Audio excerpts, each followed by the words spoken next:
Bismillahirrahmanirrahim. Dear students, I hope you are all well about your health and iman. I am Professor Dr. Mirza Muhammad Akmal Nadeem, your computer teacher. Dear students, Sabir से इन्फोबाइट के platform से हम लोग intermediate part 1 का जो addition syllabus 2025 PTP की तरफ से आया कंप्यूटर साइंस के हवाले से हम उसको डिस्कस कर रहे हैं, जिसका यूनिट नंबर 5 जो हमारा डाटा एनालिटिक्स के हवाले से हम उसको डिस्कस कर रहे हैं। और इसके अंदर हमने जितनी भी इस डाटा एनालिटिक्स टेक्निक्स हैं उनको हमने अच्छी तरह से डिस्कस किया, और इसके अलावा जो है वो हमने किस तरह जो है वो डाटा कलेक्शन की जाती है और उसके बाद डाटा की प्रिपरेशन कैसे की जाती है, और इसके अलावा जो है वो अगर उसके ऊपर डिफरेंट टाइप के रिग्रेशन अप्लाई करके उसको क्लीन अप करना है या फिर उसके अंदर से जो है वो हमने एग्जैक्टली क्लस्टरिंग करनी है, ये सारा कुछ हमने डिस्कस किया है।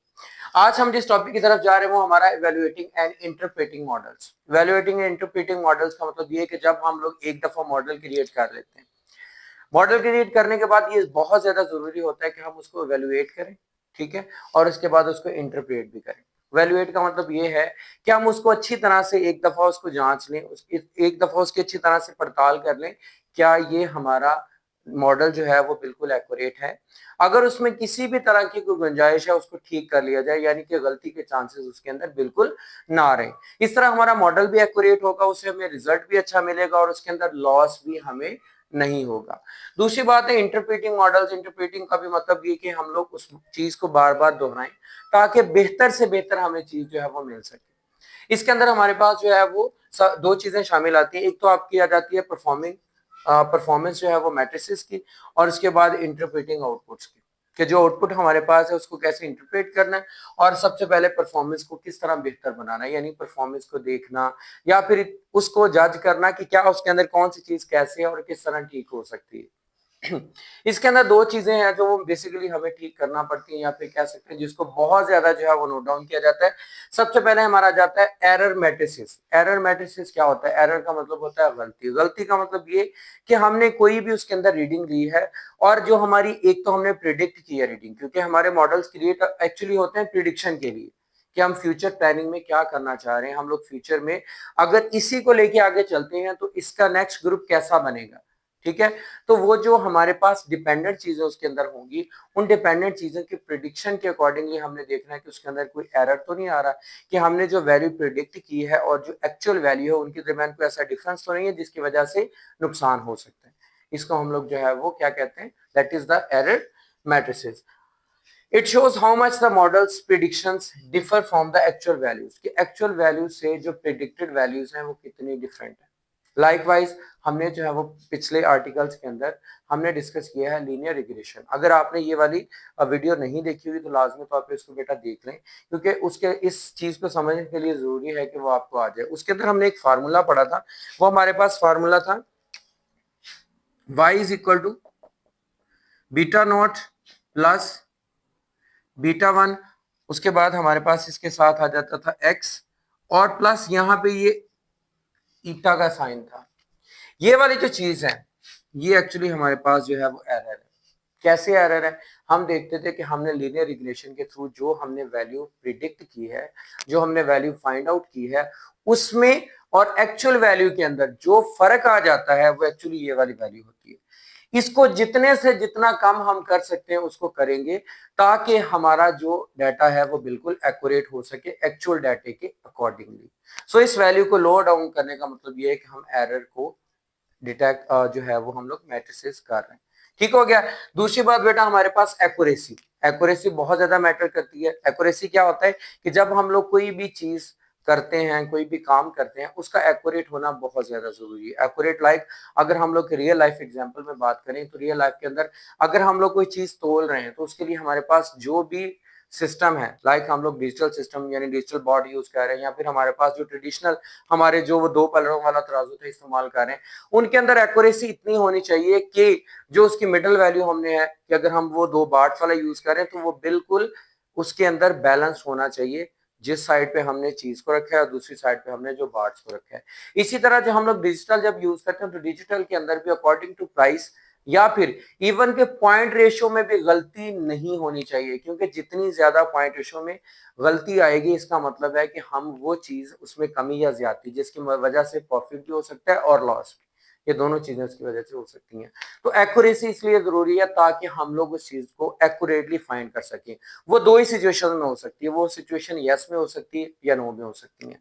आपने जो है वो लॉजिस्टिक रिग्रेशन पढ़ा होगा, अगर आपने नहीं पढ़ा तो लाजमी तौर पे देखिएगा, चैनल पे वीडियो मौजूद है। लॉजिस्टिक रिग्रेशन के अंदर आंसर हमारे पास दो ही आते थे, या वो तो जीरो आता था या वन, यानी मतलब या तो यस होता था या नो, ट्रू और फॉल्स, यानी कि एक्चुअल पास और फेल। लाइकवाइज क्लास के अंदर हम देखेंगे अगर स्टूडेंट ने 50% मार्क्स लिए हैं वो पास है, नहीं तो वो फेल है। हमने लॉजिस्टिक रिग्रेशन के अंदर यही फार्मूला पढ़ा था कि हमारे पास जो है वो दैट इज प्रोबेबिलिटी जो है वो हमारे पास आ जाता था कि 1/,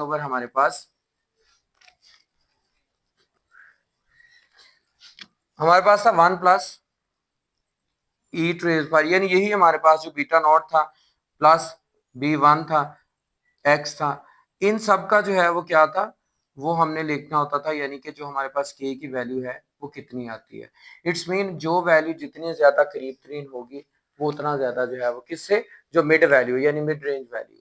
ठीक है, तो लॉजिस्टिक रिग्रेशन हमें it tells us how many of the models predictions we correctly के, उनमें से हमने जो प्रेडिक्शंस की कितनी करेक्ट है। ठीक है, यानी प्रेडिक्टेड वैल्यूज हमारी हाउ मच, क्वांटिटी के लिहाज से, एक्यूरेसी के लिहाज से कितनी ज्यादा बेहतर है। उसके बाद बेटा हमारे पास इंटरप्रेटिंग आउटपुट्स की अगर बात करें तो it means understanding what the results reveal, कि इससे रिजल्ट क्या निकलेगा, कैसा निकलेगा, किस तरह का होगा, उसके अंदर क्या चीजें होंगी, किस तरह की होंगी।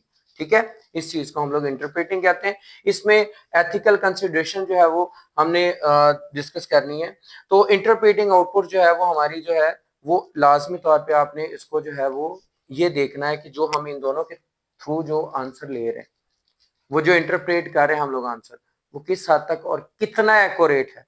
ठीक है, आउटपुट। उसके बाद एथिकल कंसिडरेशन के अंदर हमारे पास एक तो होनी चाहिए फेयरनेस एंड बाइस, कि जब भी हम लोग कोई मॉडल क्रिएट करें तो उसके अंदर क्या होना चाहिए, फेयरनेस होनी चाहिए, बिल्कुल वो किसी की भी फेवर में ना हो, दैट इज अनफेवरेबल, सिर्फ उन कामों के लिए, उस चीज के लिए जिसके लिए बनाया, उसमें जो भी पर्सन आ जाए उस क्राइटेरिया के अंदर, उसके अंदर शामिल होगा।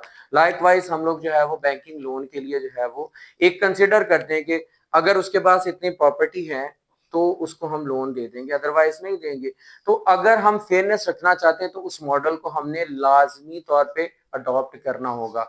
और बायस का मतलब होता है किसी को स्पेशलिटी देना। ठीक है, यानी ऐसा तासुब रखना कि अमीर को जो है वो प्रायोरिटी देना, गरीब को पीछे छोड़ देना। लाइकवाइज के मॉडल ऐसा होना चाहिए, उसके अंदर किसी किस्म का कोई भी तासुब ना हो, बल्कि वो बिल्कुल जिस मॉडल को जिस मकसद के लिए क्रिएट किया गया वैसे का वैसा उसको इस्तेमाल करिए। हमारी एथिकल जिम्मेदारी। एथिकल क्या होता है कि हमारी जो है वो जिम्मेदारी है अकॉर्डिंग टू आवर रिलीजन, या फिर हम कह सकते हैं कि मुआशरती लिहाज से भी उस चीज को वैसा ही जैसा हमने जिस मकसद के लिए इसको डिजाइन किया।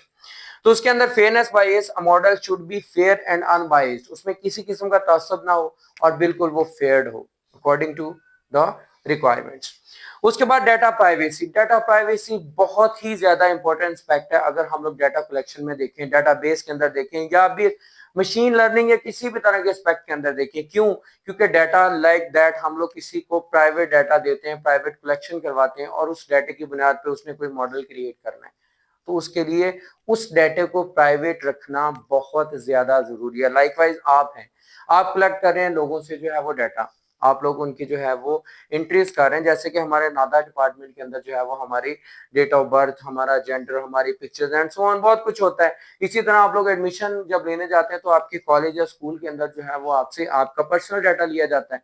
ठीक है, तो वो पर्सनल डाटे को संभाल के रखना, किसी और को ना दिखाना, ना ही किसी और मकसद के लिए बिना इजाजत के, मतलब जिस बंदे का डाटा है उससे इजाजत लिए बगैर किसी और के इस्तेमाल में लेके आना, दैट इज अनएथिकल। एथिकल चीज वो क्या है कि जिस तरह हम लोग किसी की अमानत की हिफाजत करते हैं ना, तो डाटा भी हमारे पास एक ऐसी हिफाजत है, ऐसी चीज है जिसकी हिफाजत करना हमारी जो है वो माशरती भी और रिलीजियस भी जिम्मेदारी है कि हम उसको अच्छी तरह से जो है वो रखें, प्राइवेट रखें, तब तक जब तक हमें वो बंदा परमिशन ना दे कि उसको इस्तेमाल कर ले। हम गूगल में अकाउंट बनाते हैं, उस अकाउंट के अंदर जो है वो हम लोग अपना प्राइवेट डेटा देते हैं, वो जो फॉर्म फिल करते हैं, अगर वही गूगल लीक आउट करके किसी और को दे दे हमारी परमिशन के बगैर, तो क्या हुआ, दैट इज अनएथिकल, जिसकी वजह से हमें नुकसान हो सकता है, हमारी जो है वो फेयरनेस खराब हो सकती है, हम फेयर नहीं हो सकते, या फिर हमारे साथ जो है वो किसी किस्म का भी स्कैम हो सकता है एंड मैनी मोर थिंग्स। तो इस वजह से अगर हम खुद डाटा कलेक्ट करें या मॉडल क्रिएट करें तो दूसरों का डाटा प्राइवेट से प्राइवेट रखना हमारी जिम्मेदारी है। Means when using the personal data to build models it is important to protect the privacy, कि अगर हम कोई भी मॉडल पर्सनल डाटा की बुनियाद पर या किसी भी तरह के डाटा की बुनियाद पर बनाएं तो उसको लाजमी तौर पर हम लोग जो है वो क्या करें, उसको प्राइवेट करके रखें, उसकी प्राइवेसी का ख्याल रखें। ठीक है बेटा, तो उम्मीद करता हूं कि आज के इवैल्यूएटिंग एंड इंटरप्रेटिंग मॉडल आपको अच्छी तरह से समझ आ चुका होगा, क्योंकि जब हमने मॉडलिंग की है, चाहे वो हमारी किसी भी तरह से डाटा कलेक्शन से लेके यहाँ तक, तो इसके अंदर लाजमी तौर पे है एक तो हमारी इसको अच्छी तरह से वॉश आउट करना ताकि डाटा एक्यूरेट हो, और उसके बाद जो एथिक्स हैं उनका ख्याल रखना ताकि हम लोग जो है वो नेक्स्ट टाइम जिस काम के लिए भी इस डाटा को कलेक्ट करें तो हम अल्लाह और इसके अलावा जो मुआशरती लिहाज से हम लोग जो है वो एक जिम्मेदार इंसान बन सके या जिम्मेदारी का इजहार कर सके। और अगर हम लोग इसके अंदर अनफेयर होंगे तो हमारा बेसिकली जो है वो हमारा भी रिस्पेक्ट खराब होगा, और इसके अलावा जो चीज हम डेवलप करना चाहेंगे वो डेवलप नहीं हो सकेगी एक्यूरेटली। तो उम्मीद करता हूँ बेटा आपको इसकी अच्छी तरह से समझ आ चुकी होगी। कोई कंफ्यूजन हो तो कमेंट बॉक्स में लाजमी बताएं। वीडियो पसंद आई हो तो उसको लाजमी तौर पर लाइक करें, सब्सक्राइब करें चैनल को, और दूसरे दोस्तों के साथ भी लाजमी तौर पर शेयर करें। ठीक है बेटा, इंशाल्लाह मिलते हैं नेक्स्ट वीडियो के अंदर। अपना बहुत ज्यादा ख्याल रखिएगा। जज़ाकल्लाह।